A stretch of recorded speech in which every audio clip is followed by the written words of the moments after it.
I'm glad that she mentioned that I got that the Idaho Conservation League gave me the J. Rob Brady Award. It meant a lot to me because J. Rob Brady is the journalist who hired me and brought me to Idaho back in 1985.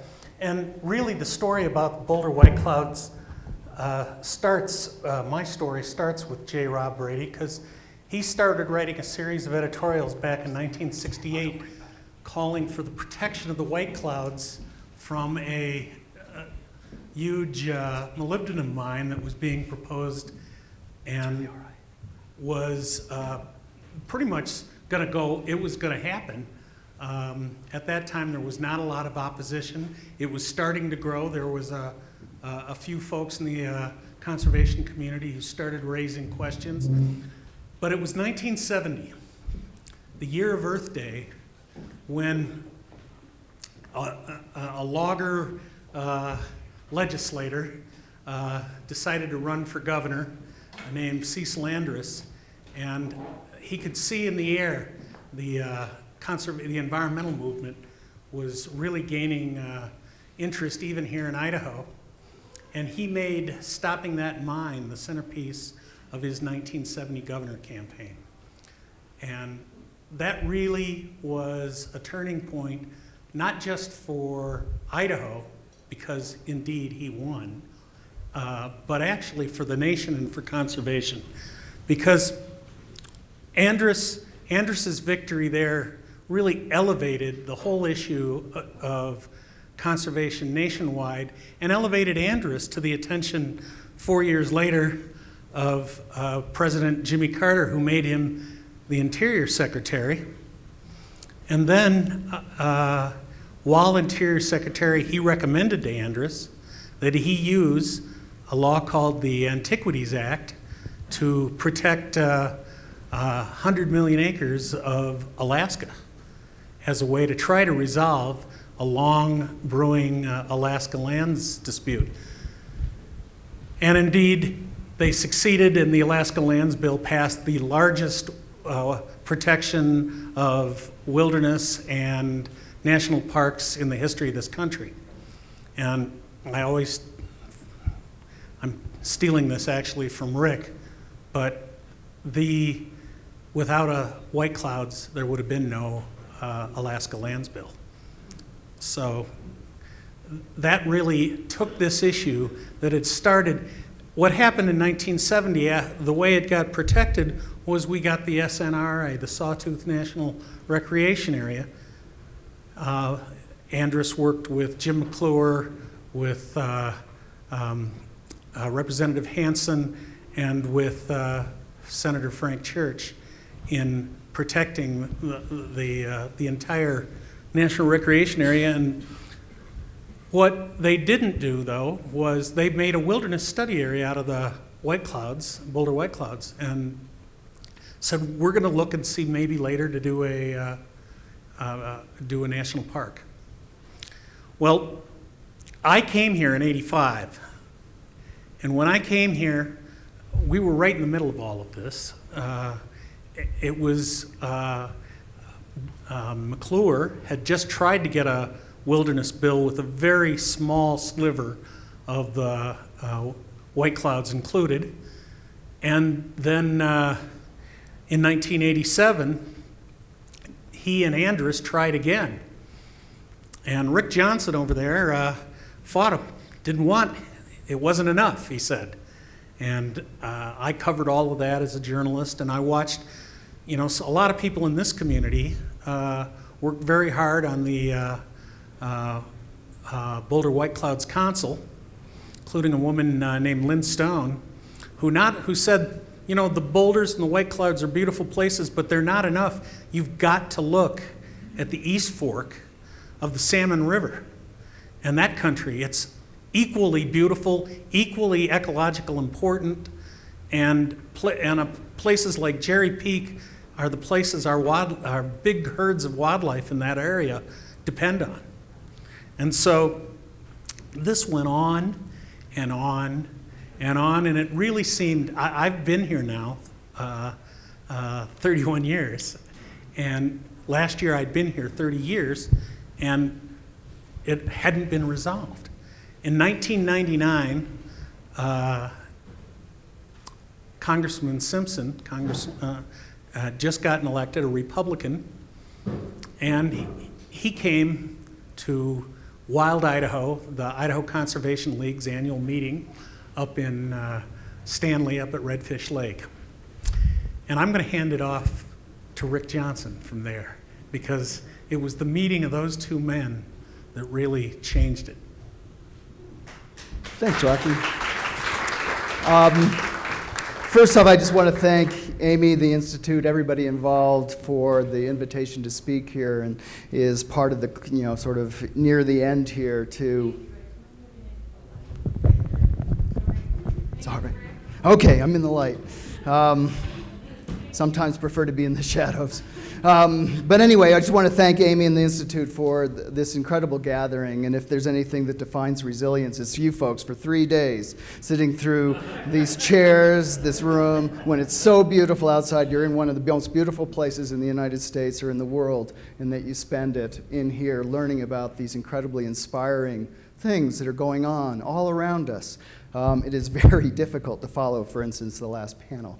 But at the same time, this place, in its own right, speaks for itself. The Boulder White Clouds.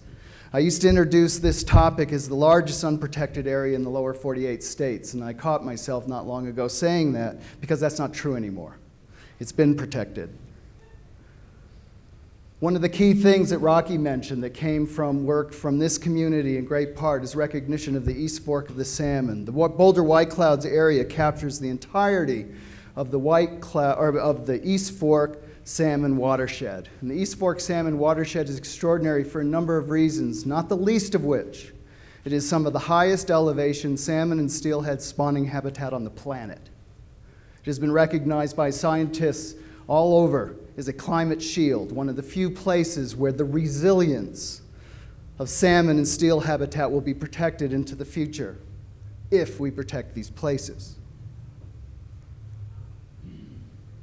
One of the things that is very rare, I could talk about Congress and I could talk about people being cynical about Congress, and it often gets a laugh line. The inability of Congress to get anything done, the polarization, the cynicism that we all have about our government systems. I spent a little time in Cuba recently where I was reminded that a communist totalitarian state actually might not be the best model if you want to live an inspiring life where one person does make a difference. One person making a difference requires engagement in our democratic systems, in our working with local government. As Michelle said earlier, it's the local government that is where you're most in touch with the people, and you have the ability oftentimes to get things done. But there are certain laws in America, particularly that refer to the public lands, this incredible legacy that is part of our United States, particularly in the West. The public lands are federal. Congress is where that action is done, or in the White House. There's a long history to this place. This area was once considered as a national park going back to 1900. Rocky mentioned Castle Peak and the molybdenum mine. That picture there was in Life magazine back in 1969. It was the defining act, the defining moment of the 1970 governor's race that elected Cecil Andrus. The mine that would have been right there. Asarco, the mining company that was proposing this mine, that was incredibly popular in the state of Idaho. A lot of people thought this was a good idea. Keep in mind, this is late 60s. This is old Idaho. Asarco said that the pit could be then filled with water, and it would be a tremendous recreation resource for the state of Idaho. And they were totally serious. This would be a heavy metal-laden chunk of water that would be frozen for vast chunks of the time, leaching heavy metals down into the East Fork of the Salmon. A disaster. So Rocky mentioned Mike Simpson, and one of the things when you see a member of Congress, you see the little portrait thing that comes in their website or whatever, and they always have a nice suit on and they look really official. I like this picture of Mike Simpson because he doesn't look official. One of the things that happened with Mike Simpson when he went to that first Wild Idaho conference at Redfish Lake is he engaged the beginnings of the White Clouds conversation, and he did it because it was a political challenge. He wanted to do what Cecil Andrus had not been able to do. He wanted to do what Jim McClure had not been able to do. He wanted to do what Frank Church had not been able to do. He explained to me that day that, Rick, you need to understand my idea of wilderness, a wilderness experience is when my golf ball gets caught in the rough. And he was totally serious. He was a golfer. That's what he did outside. But he's also a watercolorist. He spends his free time drawing and painting. It's not the stereotype you necessarily have of a conservative Republican from the state of Idaho. But what he also did that very first summer is he went into the White Clouds himself for the first time. And he has done it almost every year since. Very rarely did he bring reporters. He brings family, he brings staff. And what happened to Mike Simpson is what happens to any one of us that ever goes there. And it doesn't have to be the White Clouds. It could be floating the salmon for the first time. It could be exploring the foothills trails right outside of town. You fall in love with it. It becomes your heart, not your head. So in that process, 1999 to last year, he introduced 10 different pieces of legislation over 15 years. The very first time he did it, I said, hey, Mike, you're conservative Republican, kind of a whack job from Idaho. You're making history here. We're working with conservationists. You're introducing this bill. Hey, when you introduce the bill, send me a copy, sign the top. I want to keep it. It always takes a couple times to pass a bill through Congress, but, so this one right here says, Rick, the beginning. Good luck, good work. Then another step. Here we go again. 163 is an unlucky number. This is the one. All in. All in was the year that all 4 members of the Idaho congressional delegation introduced this bill. 2 weeks later, Senator Jim Risch changed his mind in the middle of a U.S. Senate hearing while I was sitting there and opposed the bill and killed it. It's like, man. So little did I know I would start this collection of these bills. It became kind of a joke in the congressional office. So the challenges of Congress were kind of myriad. I mentioned, when we were making history in the beginning, we were, public TV did a half-hour nationwide broadcast on this, conservationists and conservative Republican working together. Folks in this community thought I was selling out, that I was making too many deals. Working with Republicans was just an anathema from the get-go. So in the beginning, for folks to the left, it was easy to build support from the Democratic majority of the time and oppose Simpson. I mean, this conservative guy from Idaho can't be doing a good thing. So they killed it a couple times. So stop by the left. We kept doing our work. We kept meeting with people. Sierra Club came on board. Wilderness Society was always on board. All these different groups came on. All of a sudden, Nancy Pelosi's on board. All of a sudden, Senator Harry Reid's on board. We got the mojo. We've got it going. We got a Republican sponsor, and we have the Democratic majority. Life is good. Then the Tea Party came. Then the Tea Party started killing everything Mike Simpson was doing. Mike Simpson, by this time, is what is called a cardinal. He is chairman of one of the appropriations subcommittees, one of the most powerful members of the U.S. House of Representatives. But the Tea Party is keeping him from being able to move his bill in Congress. Stop by the left, stop by the right. A decade has gone by. It's time to do something different. I believe it was Einstein who said that if you keep doing the same thing over and over again and you expect different results, that's the definition of insanity. Introducing the bill again was going to be ridiculous. So it was time to do something else. So that is Cecil Andrus. Cecil Andrus, I believe now, is 84 years old, but he was elected to governor, relatively young age. 1970, he served 2 terms as governor. He went to Washington, D.C. to be Secretary of Interior, and he came back to Idaho, and he served 2 more terms as governor. He and I did not always get along, but we sure do now. And one of the things that Cecil Andrus did is support Simpson all along in his effort. But then one day he says, hey, Rick, we got to get together.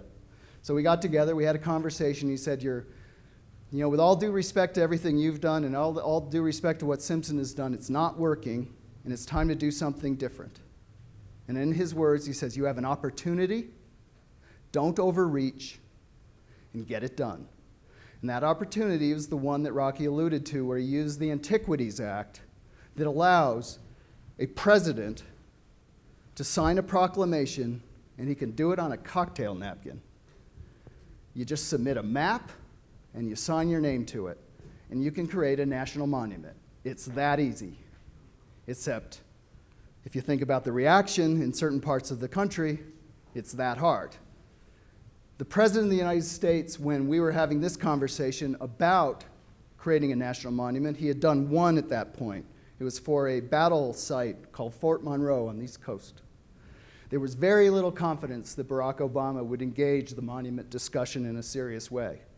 So we worked with colleagues all around the United States to build a national monument campaign from scratch. We had to do it fast. We had to do it with limited resources. We brought in a lot of energy around the country, because this had been an inside game in Congress. Now it's all of a sudden this huge public thing where we're trying to convince the President of the United States to do an executive order in a state that would never vote for him in a million years. Okay? So he does a national monument outside of LA. That's a big surprise in an election year. He does monuments all around target states, all around the country. At this point, Barack Obama has done 24 national monuments. He has created more national monuments than any other president in American history. He has protected more acres of land than any other president in American history, short of Teddy Roosevelt's creation of the National Forest System. It's a remarkable conservation legacy. We jumped into that, we helped create that, but what we also helped create was this incredible dynamic in Idaho where, guess what? A lot of Idaho people don't like Barack Obama, I've noticed. So we would have a public meeting in Challis, Idaho, where we go to Challis and 200 people yell at us about the national monument, and 2 of us stood up in support of it. It was hostile. Right about the same time we're moving the national monument conversation, Mike Simpson, September of 2014. September of 2014. It's the 50th anniversary of the Wilderness Act, signed in law in 1964. And when there's a big dinner in Washington, D.C., and all the enviro groups are there, we've sponsored a table, and I'm thinking, I should get Mike Simpson to come to this dinner. Little did I know, he would be the only elected Republican in the entire room. There are probably 500-600 people in that room. He's the only elected Republican with whatever feature you want to ascribe to him, with the courage to go to this environmental thing and celebrate the Wilderness Act. Bajillion Democrats, they were a dime a dozen, but he was the only Republican. One of the things that I wanted to do at that meeting is I wanted to connect him with the keynote speaker. The keynote speaker was John Podesta. He is currently chairman of Hillary's campaign. He was chief of staff for Bill Clinton, and he had been, at that time, the lead advisor for Barack Obama on executive actions. He was the one that was saying, Congress is going to do nothing for you, so you need to create your own game. You need to create executive actions, and he's been the advisor still all the way through. So I wanted to connect Mike Simpson to John Podesta for 2 reasons. I wanted John Podesta to tell Mike Simpson that this monument was real and going to happen, and I wanted Mike Simpson to say to John Podesta, I'm okay if it happens. It won't be what we then said, a Ted Bundy thing. Lo and behold, we didn't even know there'd be a Malheur thing later. But the Washington, D.C. folks were very concerned that there would be that kind of back push here in Idaho, that there would be some sort of occupation, that federal employees would be at risk. We needed Mike Simpson to give a little bit of a wink and a nod. So the day I'm trying to set that up, Mike Simpson says, yeah, but Rick, I'm going to do one more thing. And I'm like, what? And he says, I'm going to ask him for 6 months to try again. And I'm like, oh, man. Not really, it's not going to pass Congress. And he goes, yeah, but I got to try again. Then I can step back. But you got to give me the 6 months to try. So that's this, the Elvis version. It's now or never. The last version, the 11th version of the bill. So we introduced that in February of 2015.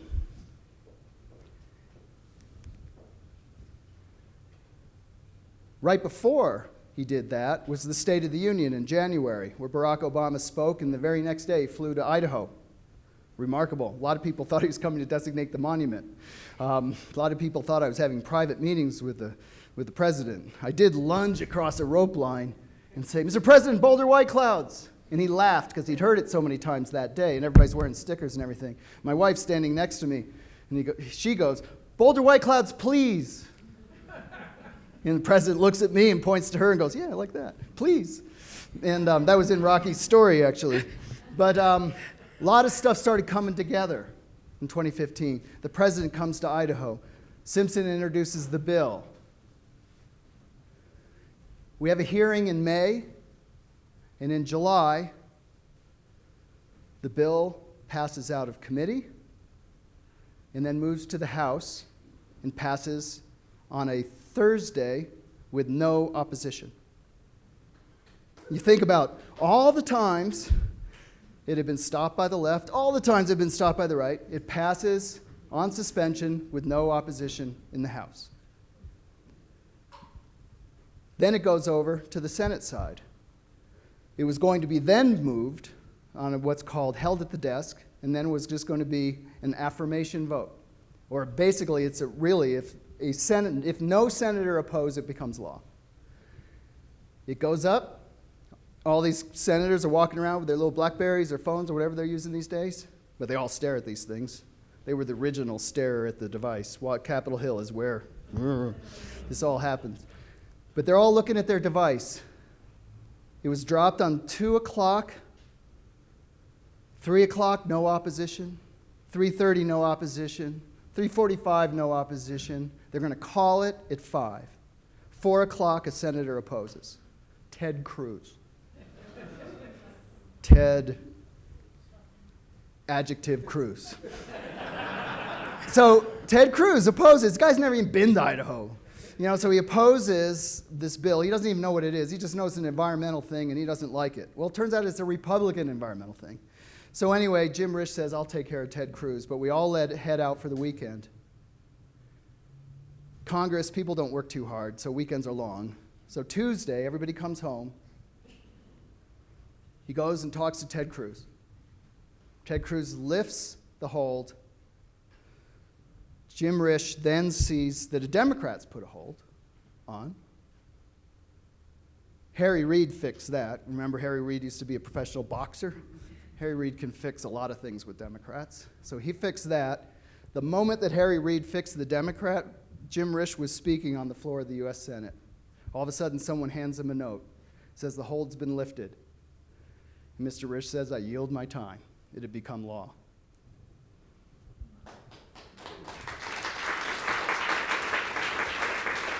So that was Tuesday, okay? Some of you know I play a little guitar in my free time. I was over at Targhee for the bluegrass camp over there, learning to play guitar with a couple folks. I was sitting with Tim O'Brien at this particular point, a really extraordinary musician, and I get this little message that says it's happening right now. I'm talking to Danny in our Ketchum office here. She says, "I don't know, Risch just stopped talking." And I go, "It's done." And she goes, "I think it's done." And I go, "Yeah, I think it's done." And then we don't know what else to say. So she says, "I'll call you back." As soon as I hung up, the phone goes bananas, and people are calling me from all around the country because I started working on this when I lived here in this valley, and I did not have this color hair. And it was really quite a long time ago. Wednesday, I get a call from the White House. It says you have to be here Friday. The bill just passed on Tuesday. So I leave the Targhee Bluegrass Camp, drive 6 hours back home through the dark, wash my hair, trim my beard, fly across the country, and at 10 o'clock in the morning, we walk into the White House.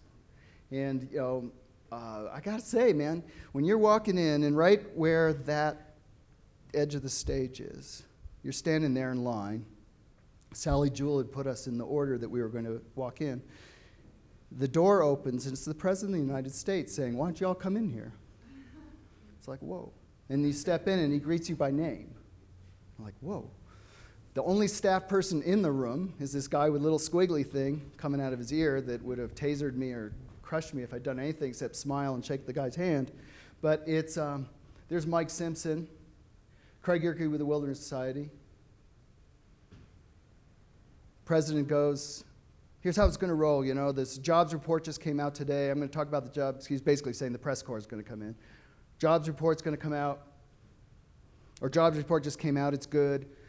I'm going to talk about that. Then I'm going to talk about Mike's bill. Then I'm going to sign it. Then I'm going to talk about Mike's fire bill. You good with that?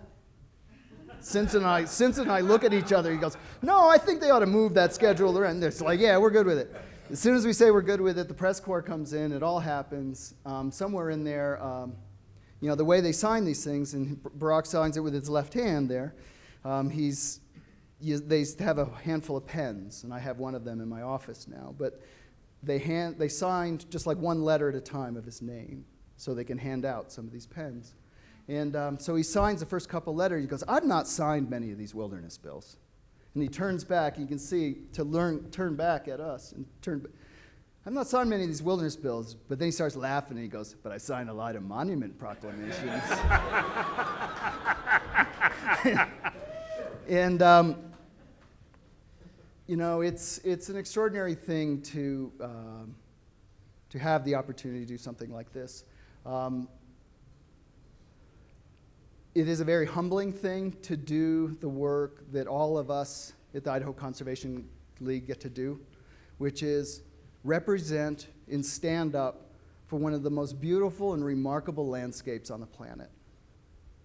Now, yes, the politics are hard. Yes, all that stuff. But to have the honor and privilege to inform citizens and hopefully on a good day inspire them a little bit and then empower them to engage in our democratic processes and someday make a difference. And often we do make a difference. Just this very day we won a piece of litigation where we're challenging a giant, what will be, if approved, would be the world's largest molybdenum mine in the headwaters of the Boise River. And just today we won another piece of litigation to stop that.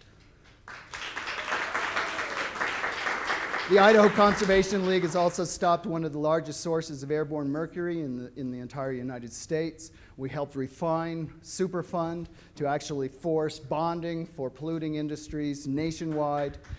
Idaho Conservation League is your backyard, homegrown organization.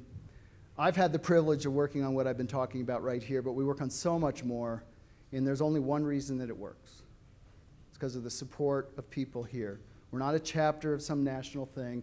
We're just Idaho folks. And part of what makes that matter is all this stuff that's in color. The white is private land. Anything with any color on it is public land. There are actually proposals, serious proposals, in our legislature and in legislatures across the West to take public land away from the federal government and turn it over to the states where it will be sold. And your access will be taken away. These are serious proposals. It requires serious response. The other thing that is different about Idaho, not just that we have all this public land, this big green thing right here is the largest protected ecosystem in the lower 48 states of America. It is characterized not just by big, high mountain ranges, it is characterized by rivers like the Middle Fork of the Salmon, the Main Fork of the Salmon, the Selway River. Extraordinary places, rivers, waters, and surrounding it are these unprotected roadless lands. Our future is about water. One of the things you've heard over and over again is that the future of this state, future of this planet, we're going to have less water and we're going to have more people. There's going to be a clash of values. But one of the things we do in Idaho is we bridge those chasms. It's hard. Sometimes it requires a push. Sometimes it requires lawyers. Sometimes it means you're being a little bit uncomfortable to other people. As a friend of mine once said, environmentalists are hell to live with, but we make good ancestors. This valley has been at the forefront of some of that for generations. You should be proud of the accomplishments you have, but we have lots of work ahead. It is fantastically inspiring to hear some of what I've heard here over the last few days. It is very powerful what the Institute has done in bringing something in under the word resilience. And that's what it's about. It's resilience, and that resilience means getting out there and working on this stuff every day. It means waking up not beaten down. It means waking up, as I do, suffering from hope. Is being an irrepressible optimist. You can't do conservation work for as long as I have. I've been running ICL for 22 years. You can't do this work for this long or think you're going to pass a wilderness bill for the state of Idaho for this long and not have some measure of optimism. For in the end, that's who we work for. It's not for us. It's not for you. It's for the kids. It's for their kids. And thanks for having me.